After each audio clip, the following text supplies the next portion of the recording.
Python has multiple data types and data structures that you can use to store and manipulate data efficiently. Some of them are included in the Python collections module. In this video, we will discuss the Python data type from the collections module called UserDict. Hey everyone, welcome back.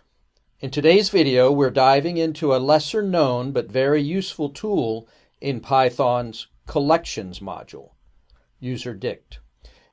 If you've ever wanted to customize the behavior of a dictionary by subclassing it, UserDict is the cleaner, safer way to do it. Let's break it down. UserDict is a class in the collections module that acts like a regular dictionary, but is designed to be subclassed. It wraps an internal dictionary and exposes all the standard dict methods, while giving you a reliable way to override or customize behavior. It behaves just like a normal dictionary, but under the hood it's designed to help you customize logic more cleanly. Why not just subclass the dict data type? Good question. You can subclass dict directly, but it comes with a few quirks. Some internal operations bypass overridden methods. So you can get unexpected behavior that can happen in methods like setItem, getItem, or deleteItem. UserDict solves this by wrapping a real dict inside a class, giving you safe and predictable customization without weird side effects. So UserDict is perfect when you want to create a custom dictionary class with added features. You need to validate or modify values before they're set. You want to log access or changes to keys. Or when you're building a dictionary with special rules or restrictions. It's a great choice when you need control without losing the convenience of built-in dictionary behavior. Here's what you should know.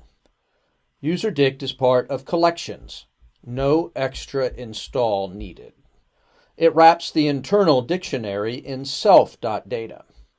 It provides all the standard dict methods and is fully mutable.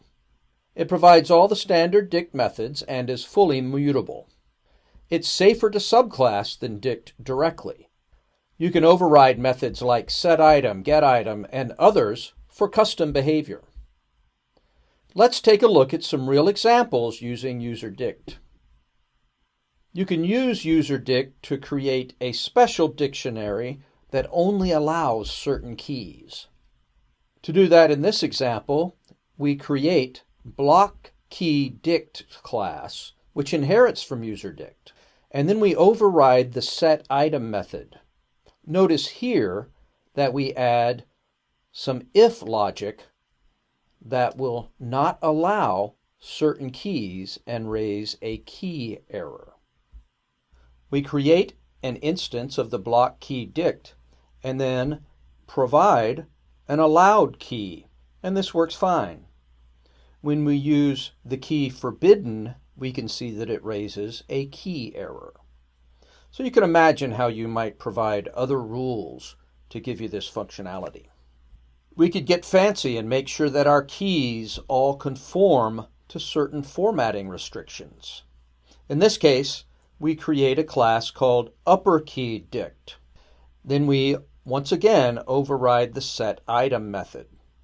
In this case, before creating a key and its associated value, we convert the provided key value into uppercase using the upper method.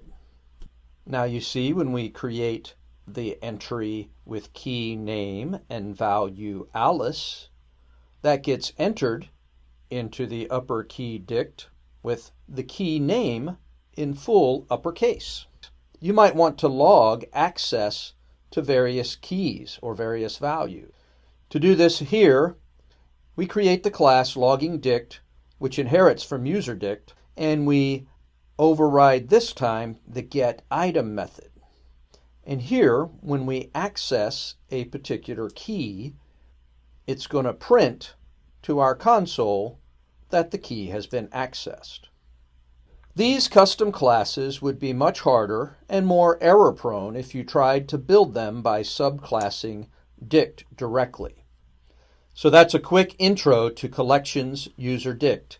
It's the go-to structure when you need a dictionary that behaves a little differently. Whether you're blocking keys, transforming input, or logging access. And it does all that without breaking Python's dictionary interface.